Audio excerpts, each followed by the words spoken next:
llegamos al último video en el cual se va a producir la fijación del carbono. ¿Qué quiere decir? Lo reducen, toman carbono inorgánico, lo asocian a esos carbonos entre sí y los cargan de hidrógeno para formar glucosa. Y el proceso que permite que esto funcione se conoce como ciclo de Calvin. Fíjense que de la misma forma que vimos en respiración mitocondrial, acá también tengo un ciclo. ¿Qué quiere decir? Que yo, una vez que termino, tengo que reponer el mismo elemento con el que empiezo. Y tiene que haber un aporte externo de materia. Vamos a arrancar con este compuesto que se llama ribulosa 1,5-bifosfato, que fíjense que tiene 5 carbonos. ¿Qué es lo que va a ocurrir? Va a aparecer un carbono proveniente del dióxido de carbono inorgánico que la planta está ingresando a sus hojas. El carbono proveniente de este dióxido de carbono se va a asociar a la ribulosa 1,5-bifosfato por medio de una enzima que se conoce como rubisco. Es importante que retengan el nombre de esta enzima porque básicamente es la enzima más abundante del mundo y es la que permite fijar el carbono.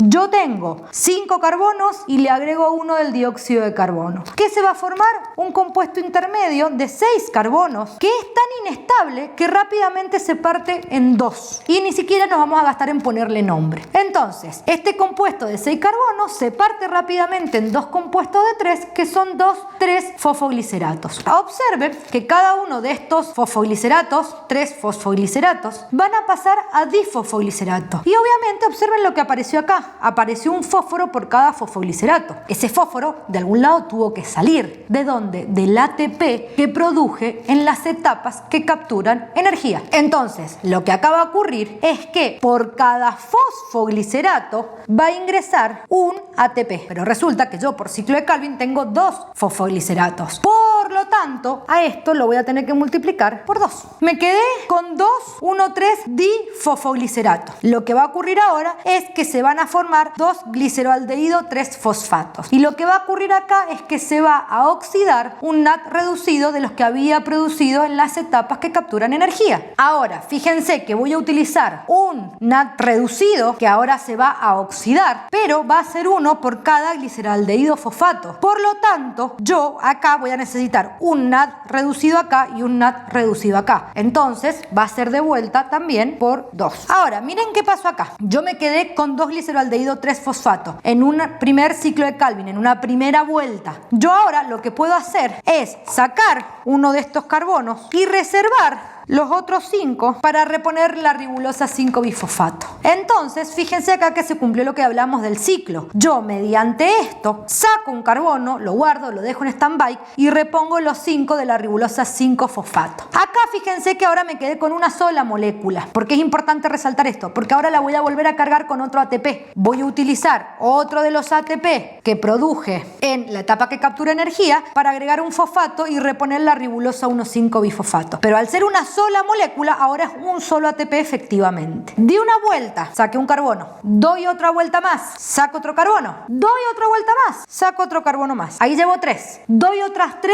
vueltas más, saqué otros 3. O sea que al cabo de 6 vueltas, a mí me quedaron 2 gliceraldehído 3 fosfatos, que juntos me hicieron una molécula de glucosa. Traduzcamos. Necesito 6 vueltas del ciclo de Calvin. En cada una voy a fijar un dióxido de carbono y entonces voy a obtener una glucosa y en todos los casos me permite reponer la ribulosa para que el ciclo vuelva a empezar. Fíjense, yo tuve que invertir 6 dióxidos de carbono y tuve que invertir por cada vuelta acá 2 ATP. Por 6 vueltas son 12 ATP.